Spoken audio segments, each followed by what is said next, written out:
pagi pemirsa, senang rasanya di pagi hari ini tentunya dapat kembali lagi menemani Anda dengan sejumlah informasi menarik dan juga inspiratif selama 30 menit ke depan bersama saya Reihana Mezia. Inilah dia Inspirasi Pagi. Pemerintah melalui Kementerian Republik Indonesia baru saja ini menerbitkan Peraturan Menteri Keuangan Nomor 28 Tahun 2024 tentang fasilitas perpajakan dan kepabeanan di Ibu Kota Nusantara.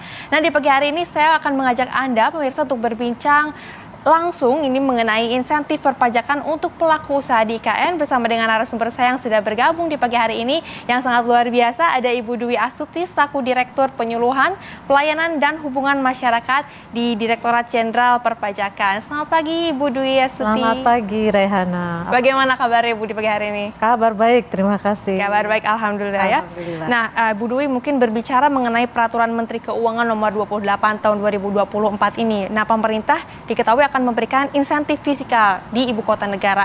Mungkin bisa dijelaskan sedikit Bu kepada pemirsa yang sedang menonton saat ini, apa sebetulnya tujuan dari pemberian insentif fiskal ini?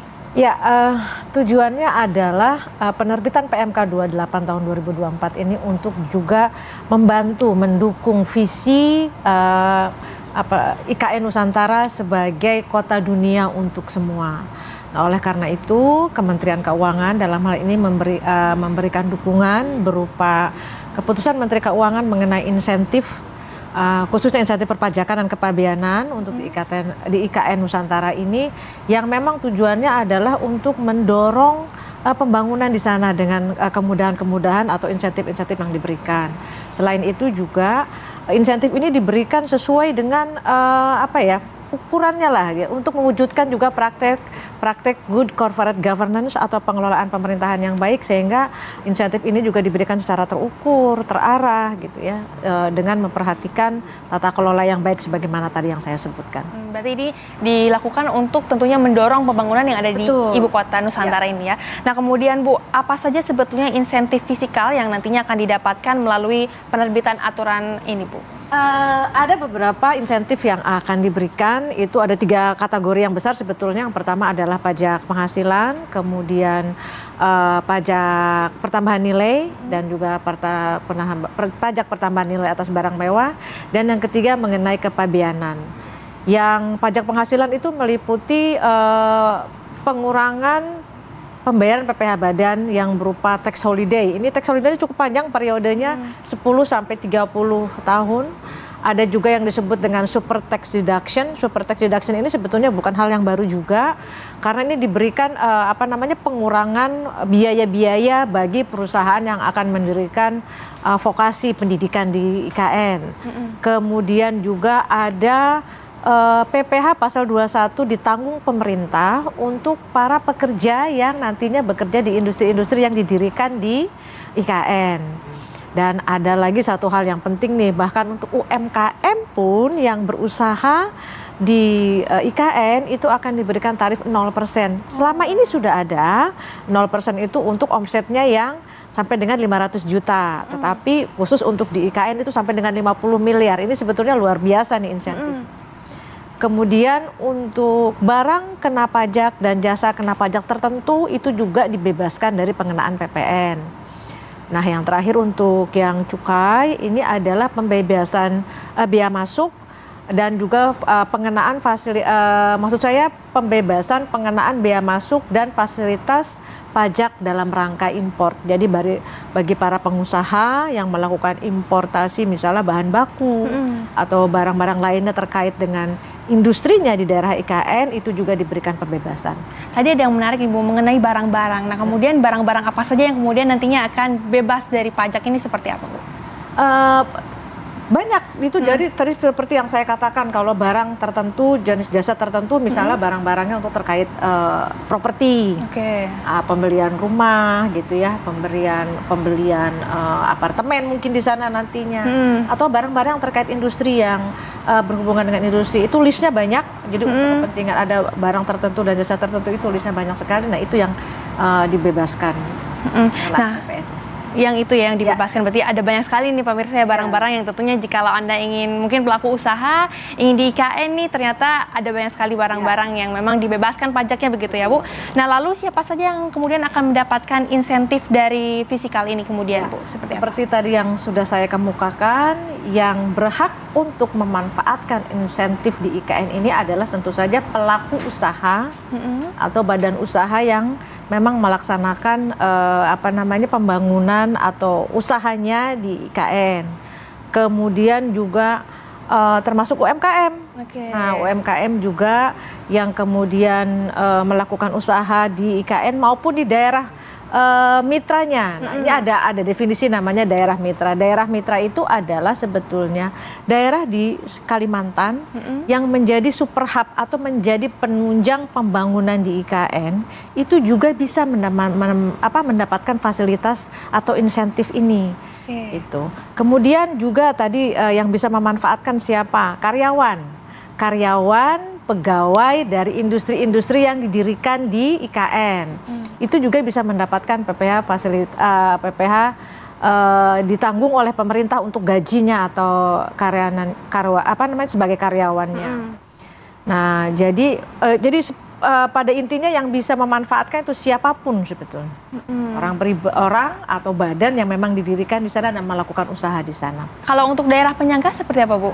Ya sama juga. Jadi kalau di sini istilahnya itu daerah mitra. Daerah mitra. Ya.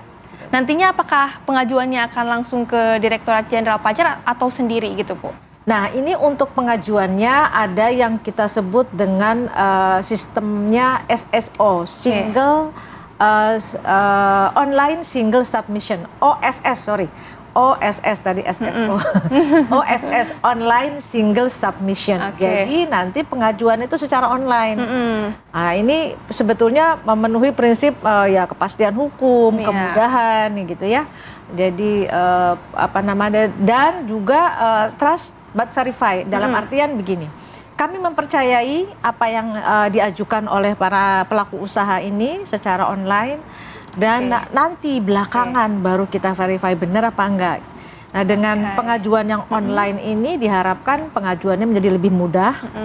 Kemudian juga persyaratannya juga pastinya juga lebih mudah karena dokumen-dokumen yang disertakan juga hanya dokumen-dokumen inti saja. Jadi ini juga less paper nantinya. Dan tentu saja periode pengajuannya waktunya juga akan menjadi lebih singkat karena tidak perlu harus datang gitu ya. Iya, jadi untuk luar biasa sekali ya, insentif ini itu sangat mudah sekali. Nah kita juga masih akan terus membahas nih pemirsa terutama ini yang mengenai tax holiday. Tapi Bu Dwi Astuti jangan dulu dijawab karena Inspirasi Pagi akan kembali lagi pemirsa setelah jeda berikut ini.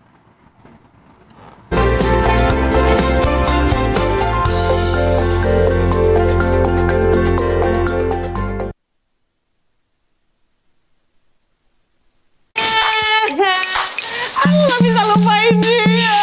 Kamu emang harus lupain dia, tapi kamu gak boleh lupa lapor pajak. Ayo lapor pajak sekarang.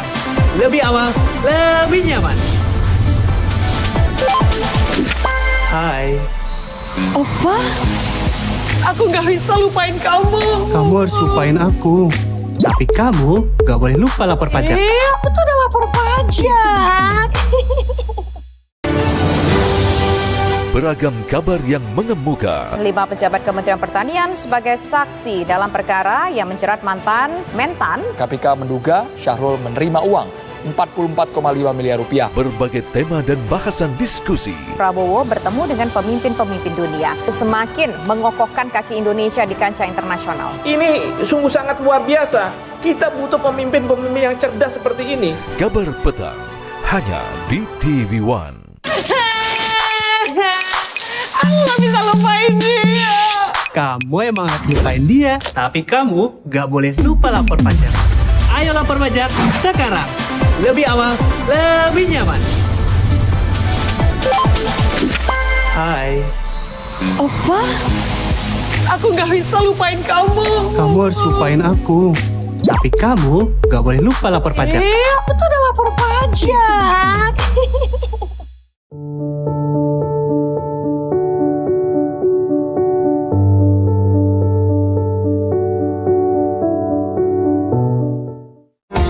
140.000 jemaah dari Indonesia menunaikan rukun Islam yang kelima. Kami hadirkan informasi sejak jamaah di tanah air hingga di tanah suci. Rangkaian ibadah untuk menggapai pahala haji mabrur. Mengabarkan langsung dari Mekah dan Madinah. Serba-serbi penyelenggaraan haji. Reportase kondisi terkini para jemaah dan salam dari para tamu Allah. Saksikan informasi faktual dan aktual dalam kabar haji hanya di TV One. Selalu ada kabar yang menjadi perhatian utama. Indonesia sebagai debutan di Piala Asia U23 menghadapi tim tangguh Uzbekistan.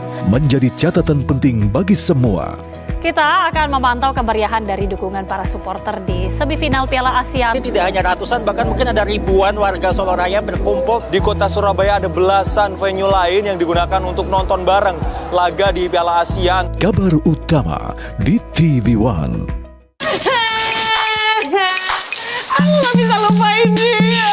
Kamu emang harus lupain dia, tapi kamu gak boleh lupa lapor pajak. Ayo lapor pajak sekarang. Lebih awal, lebih nyaman. Hai. Opa, aku gak bisa lupain kamu. Kamu harus lupain aku. Tapi kamu gak boleh lupa lapor pajak. Aku tuh udah lapor pajak.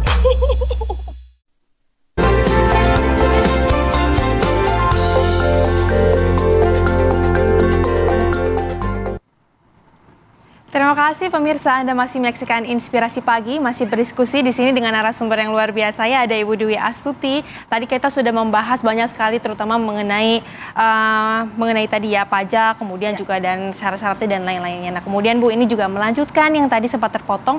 Nah salah satu insentif yang sedang disorot saat ini adalah mengenai tax holiday. Nah maksimal ini diketahui hingga 30 tahun. Kemudian bidang usaha apa aja Bu yang nantinya akan dapat memanfaatkan tax holiday ini? Seperti apa? Jadi untuk tax holiday ini yang bisa memanfaatkan adalah untuk yang di wilayah IKN Nusantara maupun di daerah mitra itu oleh wajib pajak dalam negeri ada kriterianya juga. Jadi untuk minimal investasinya 10 miliar di IKN gitu ya. Ini investasi 10 miliar untuk WP dalam negeri ini menurut saya sangat bisa dilakukan lah gitu ya. Dan kemudian bisa mendapatkan tax holiday sampai dengan 100%. Artinya dalam artian tidak membayar pajaknya itu sampai 100%. Tetapi ada kriterianya. Nah yang pertama adalah pembebasan itu bisa didapatkan selama 30 tahun di IKN atau 25 tahun di daerah mitra. Kalau dia berusaha di bidang infrastruktur dan layanan umum. Itu 25 tahun. Itu 30 di IKN, 25 tahun di daerah mitra. Pembebasannya ya yang 100% itu misalnya membangun pembangkit listrik. Misalnya jalan tol. Pokoknya sifatnya untuk umum, bandara, penyediaan air bersih. Itu fasilitasnya 30 tahun atau 25 tahun 100%. Dan kemudian kalau pembebasan 20 tahun itu untuk industri yang membangkitkan kegiatan ekonomi. Nah ini contohnya misalnya kalau bangun hotel, bangun pusat perbelanjaan, kemudian misalnya pengisian bahan bakar gitu ya, ataupun termasuk yang ngecas mobil listrik. Oh iya, sekarang sedang marak juga. Sedang marak juga, itu diberi fasilitas sampai dengan 20 tahun. Nah yang di luar itu diberi pembebasan sampai dengan 10 tahun. Misalnya budidaya pertanian, perkebunan, atau pariwisata, kan boleh ya, misalnya di sana ada pariwisata itu, pokoknya industri-industri di luar yang tadi diberikan 30 tahun dan 20 tahun itu akan mendapatkan fasilitas selama 10 tahun. Berarti memang beda-beda ya Bu ya setiap kategorinya? Tergantung industrinya seperti apa. Nah kemudian Bu ini juga tidak menutup kemungkinan kalau adanya investor asing. Nah kemudian kalau investor asing masuk ke Indonesia atau terutama ke IKN ini seperti apa ketentuannya Bu? Nah itu ada ketentuan tersendiri, tadi yang saya sampaikan adalah yang dari dalam negeri. Jadi kalau misalnya investor asing itu pasti ada tata kelolanya sendiri. Tadi saya sampaikan sesuai dengan good governance-nya dan barangkali nanti itu bisa mengacu ketentuan yang ditetapkan oleh Badan Penanaman Modal di Indonesia. Oke, luar biasa sekali ya Bu ya. Nah sebelumnya juga ada yang menarik nih Bu mengenai insentif fiskal ini yang diberikan untuk UMKM. Selain tadi kan tadi kita sudah membahas tax holiday, kemudian juga ini untuk UMKM. Mungkin Bu boleh dijelaskan sedikit lebih rinci apa saja sebetulnya nantinya fasilitas yang kemudian akan diberikan kepada UMKM ini seperti apa? UMKM, kalau misalnya sekarang kan di daerah lain juga UMKM itu tarifnya 0% sampai dengan ini omsetnya 500 juta ya, itu tarifnya 0% dan kemudian 500 sampai 4,8 miliar itu 0,5%. Nah, kalau berusaha atau melakukan kegiatan usaha di IKN, itu fasilitasnya pembebasan atau tarif 0%-nya itu sampai dengan omsetnya 50M. Oh, berarti ada ini peningkatan aja, jadi luar biasa ini gitu ya. Kalau yang di daerah lain cuma sampai dengan 500 juta, kalau di IKN berkali lipat kenaikannya sampai dengan omset 50M. Dan ini fasilitas yang sangat luar biasa sebetulnya. Dan kalaupun misalnya nanti UMKM ini juga adalah PKP, memilih sebagai pengusaha kena pajak, itu juga untuk transaksi-transaksi PPN-nya itu akan juga diberikan insentif tidak kena pajak. Selama PPN berapa khususnya, tahun itu? ya tidak dipungut atau tidak dipungut PPN-nya. Jadi ini adalah insentif yang sangat luar biasa ya untuk para pelaku UMKM. Ada satu lagi sebetulnya yang tadi belum saya sebutkan, ada tax holiday 100% sampai dengan 25 tahun itu untuk sektor perbankan maupun perbankan syariah. Jadi yang mau mendirikan bank di sana ataupun usaha finansial lainnya, saham, kripto, obligasi, money market dan lain sebagainya, itu juga dapat insentif pembebasan atau tax holiday selama 25 tahun 100%. Nah, kemudian Bu, ini juga ada yang menarik tadi yang mengilas sedikit tentang UMKM. Kalau misalkan ada pelaku UMKM yang kemudian ini buka kantor ataupun kantor besar gitu ya, tapi dia memiliki cabang di luar IKN. Nah, itu seperti apa ketentuannya, Bu? Nah, yang pastinya yang akan tadi 0 sampai di 0% yang omsetnya sampai dengan 50M itu ya untuk lokasi usaha di IKN saja. Di luar IKN misalnya bisa saja UMKM-nya punya usaha juga di Bandung atau di Jakarta atau di daerah lain, ya tetap saja itu dikenakan tarif yang normal sesuai dengan ketentuan yang berlaku. Nah, kalau sebaliknya gimana, Bu? Kalau misalkan kantor pusat di Jakarta kemudian dia membuka cabang di IKN seperti apa, Bu? Ya sama saja. Sama saja berarti ya. Jadi intinya adalah untuk kegiatan usaha yang dilakukan di IKN. Nah, ini ada pertanyaan yang masuk nih, yang ditunggu-tunggu juga nih, Bu. Selain untuk UMKM tadi sudah dibahas, kemudian juga untuk pengusaha, insentif fiskal ini juga diberikan bagi para karyawan. Mungkin bisa dijelaskan sedikit, Bu, seperti apa? Ini kabar gembira juga untuk para karyawan. Jadi nanti para karyawan yang bekerja di IKN sampai dengan Desember 2035 itu PPh pasal 21-nya itu ditanggung pemerintah. Jadi potensial gajinya lebih tinggi di IKN sangat mungkin nih gitu ya. Biasa, Bu, ya. Jadi ya kalau misalnya gajinya 10 juta, kalau di daerah di luar IKN dikenakan pajak PPh pasal 21 sama tarifnya sebetulnya. Tarif terbawah misalnya 5%. Nah, kalau di daerah lain itu dipotong pajaknya 5%, kalau di IKN itu ditanggung pemerintah pajaknya. Bukan berarti tidak dipotong ya, tetap dipotong 5%, tetapi dibayarin sama pemerintah. Hingga 2035. Jadi hingga 2035. Jadi yang dibawa utuh 10 juta gitu. Karena tadi pajaknya ditanggung oleh pemerintah. Jadi ini juga adalah insentif yang sangat luar biasa buat para pekerja. Dan ini kita pernah lakukan kok. Waktu COVID kan ada juga tuh insentif PPh pasal 21 ditanggung oleh pemerintah ya. Nah, ini sekarang dilakukan kembali oleh pemerintah karena ini memang memberikan manfaat yang sangat besar buat para pekerja atau para karyawan, dan tidak tanggung-tanggung 10 tahun loh. Iya, Bu, sampai betul. Desember 2035. Berlaku juga ini untuk karyawan kontrak dan karyawan tetap atau seperti apa? Semua karyawan mau kontrak mau tetap itu pajaknya ditanggung pemerintah. Wah, luar biasa banget ya, Bu. Nah, Anda juga masih punya waktu nih pemirsa jika ingin pindah ke IKN ya, tentunya ada banyak sekali fasilitas yang dapat diberikan, terutama salah satunya adalah pajak. Nah, kita juga masih akan terus melanjutkan diskusi dengan Ibu Dewi Astuti, tapi pemirsa jangan kemana-mana karena Inspirasi Pagi akan kembali lagi setelah jeda berikut ini.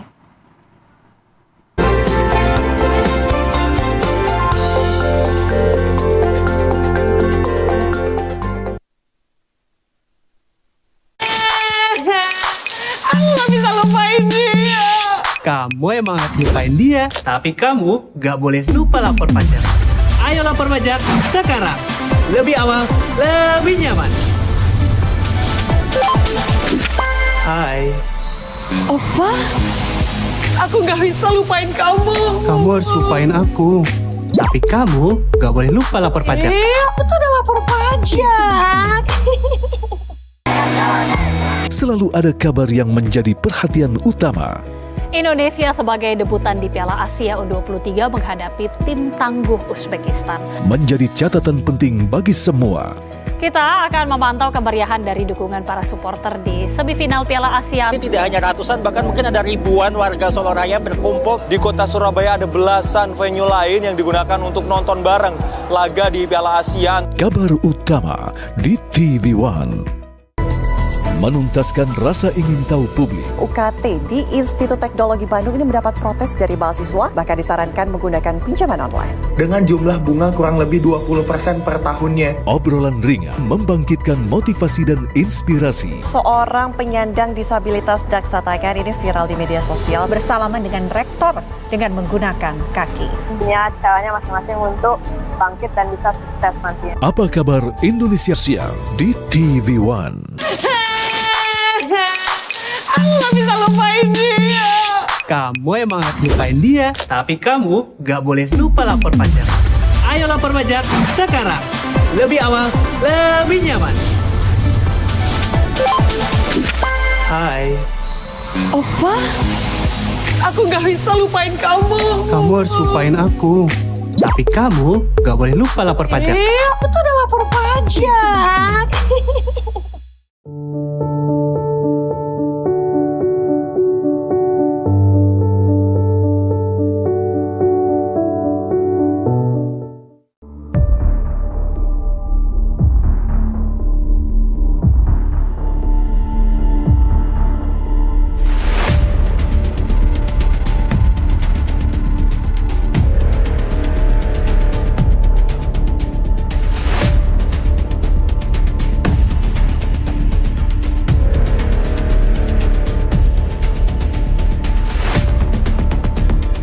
One on One di TV One. Aku gak bisa lupain dia. Kamu emang harus lupain dia, tapi kamu gak boleh lupa lapor pajak. Ayo lapor pajak sekarang. Lebih awal, lebih nyaman. Hai. Opa, aku gak bisa lupain kamu. Kamu harus lupain aku. Tapi kamu gak boleh lupa lapor pajak. Aku tuh udah lapor pajak.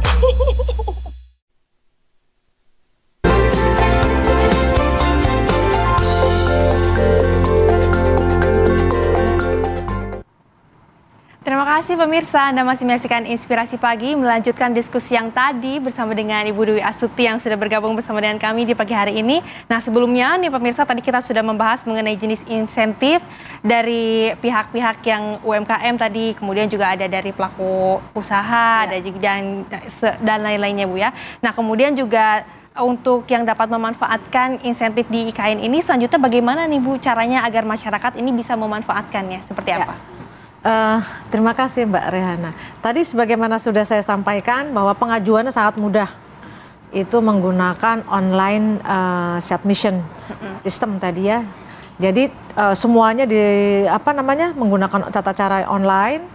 Dokumennya juga sangat simpel, waktunya juga sangat tepat. Jadi itu nanti dimasukkan ke dalam sistem di Kementerian Keuangan. Jadi sangat mudah. Nah, kalau misalnya nanti ditanya, Bu aman nggak? Pasti aman, insya Allah aman. Karena inilah yang justru kami memfasilitasi secara online ini, sehingga tidak perlu repot-repot untuk datang ke kantor Kementerian Keuangan untuk mengajukan ini gitu ya. Jadi sangat simpel menggunakan tadi yang saya sebut dengan OSS tadi, online submission system. Nah kemudian Bu, untuk pengawasannya sendiri, ini insentif ini kan akan diberlakukan nantinya seperti apa dalam sistem pengawasannya ini? Apakah mungkin ada kolaborasi dengan pihak yang lain atau seperti apa? Ya, sebetulnya kami tadi sudah saya sampaikan juga di awal bahwa pengajuan insentif ini itu kita mempercayai sepenuhnya kepada para wajib pajak atau kepada para pelaku usaha. trust, but and then verify. Jadi kita percayai dulu, ajukan secara online, pengawasannya nanti akan kita lakukan. Kalau misalnya pengawasannya kita ada bekerja sama dan karena ini ada cukai juga gitu ya. Ada kepabeanan juga, kita akan bekerja sama dengan Direktorat Jenderal Bea Cukai pastinya, ini dalam lingkup Kementerian Keuangan. Dan untuk pengawasannya sebetulnya kami punya unit vertikal yang banyak di seluruh Indonesia, Direktorat Jenderal Pajak maupun Direktorat Jenderal Bea dan Cukai, itu kita punya kantor vertikal. Jadi ada yang namanya kantor wilayah. Kita punya nih wilayah IKN ini termasuk kantor wilayah Kalimantan Timur dan Utara. Jadi kita punya satu kanwil di sana dan kemudian juga ada KPP-nya atau kantor pelayanan pajak yang juga mengawasi di sana ada. Karena ini di wilayah Penajam itu masuk KPP Penajam dan barangkali IKN juga masuk di wilayah Balikpapan. Nanti juga di sana di Balikpapan juga kami punya kantor, kanwilnya juga ada di Balikpapan. Nah, kemudian Bea Cukai juga ada di sana. Jadi untuk pengawasannya kita akan berkolaborasi dengan unit-unit kantor vertikal kami yang ada di sana. Berarti memang sudah ada pembentukan badan tersendiri ya Bu ya untuk kalau untuk pengelolaannya iya, pengelolaan IKN itu ada, pemerintah sudah membentuk pengelola tersendiri ya, otorita untuk IKN ini sudah ada tersendiri. Tapi memang tetap berkolaborasi dengan pihak-pihak yang lain juga tentunya Bu ya. Nah kemudian Bu, dengan program yang ini dinilai berjalan dengan sangat baik ya, kemudian juga ke depannya program-program seperti apa lagi yang akan dikerjakan dari Direktorat Jenderal Pajak di IKN ini? Kalau terkait program-program pastinya di sana begini ya, jadi setiap pelaku usaha di sana tentunya kami tidak akan melakukan usaha kemudian dalam tanda kutip dicuekin gitu. Pastinya kalau misalnya ada kebutuhan edukasi, ada kebutuhan informasi, Direktorat Jenderal Pajak maupun Direktorat Jenderal Bea Cukai gitu ya, itu akan selalu siap memberikan informasi. Dalam artian kami akan dengan diwakili oleh unit kantor vertikal yang ada di sana, kebutuhan apapun terkait informasi, terkait edukasi itu teman-teman pasti akan bersedia untuk bekerja sama dan memberikan edukasi maupun pelayanan kepada pelaku usaha yang ada di sana. Oke, untuk itu sudah ada sosialisasi kah Bu kepada masyarakat mungkin? Ya, ini adalah salah satu bagian dari sosialisasi dan kami juga nanti akan melakukan edukasi dan sosialisasi kepada siapapun yang terdampak. Artinya nanti di Kalimantan sendiri akan ada sosialisasi khusus kepada wajib pajak yang katakanlah terdampak yang ada di sana, mau kepada para pelaku usaha. Pastinya kami akan melakukan edukasi itu dan memberikan penjelasan yang lebih detail daripada yang tadi saya sampaikan gitu ya, akan lebih detail lagi disampaikan kepada teman-teman. Selain itu juga tadi saya sampaikan jangan ragu-ragu untuk bertanya kepada unit vertikal kantor kami yang ada di Kalimantan gitu ya, khususnya di Balikpapan yang nantinya pasti akan memberikan penjelasan yang disampaikan oleh pelaku usaha. Mungkin untuk yang terdampaknya sendiri seperti apa nih Bu? Ya, karena kan ini mengingat ada banyak sekali ya sektor yang mencakup tadi UMKM, kemudian juga ada tax holiday. Nah seperti apa kemudian Bu? Ya artinya kepada para pelaku usaha yang memang berminat untuk melakukan investasi di IKN, saya barangkali juga menyatakan bahwa jangan ragu-ragu. Kami sudah juga katakanlah menyiapkan infrastrukturnya terkait pengajuannya dan kemudian juga good governance-nya, tata kelolanya juga kami jaga, persyaratannya juga sangat mudah, insentif ini sangat panjang diberikan dan 100% pengurangannya. Jadi menurut saya ini adalah insentif yang sangat luar biasa untuk bisa dimanfaatkan oleh para pelaku usaha maupun juga untuk nanti siapapun yang mau bekerja di IKN gitu. Apalagi karena tadi kan PPh pasal 21-nya ditanggung pemerintah, untuk UMKM juga 0%-nya, tarif 0%-nya sampai dengan 50 miliar. Dan ini menurut saya sangat sebuah opportunity yang sangat baik untuk bisa dimanfaatkan oleh para pelaku usaha. Ya, luar biasa sekali Bu Dwi Astuti sudah bergabung bersama dengan kami dengan informasi yang amat sangat menarik. Dan juga kami sudah membahasnya mengenai tadi tax holiday, insentif, kemudian juga untuk UMKM, termasuk ini untuk karyawan yang memang ingin nantinya mungkin pindah ya ke IKN. Nah, apakah mungkin ada pesan yang akan disampaikan kepada masyarakat seperti apa di pagi hari ini kepada wajib pajak tentunya? Ya, terima kasih Mbak Rehana. Tadi sekali lagi kami sampaikan adalah bahwa insentif maupun tax holiday ini diberikan untuk mendukung visi IKN sebagai kota dunia untuk semua. Dan mungkin sebagaimana kita ketahui juga bahwa pajak adalah tulang punggung penerimaan negara untuk melakukan pembangunan.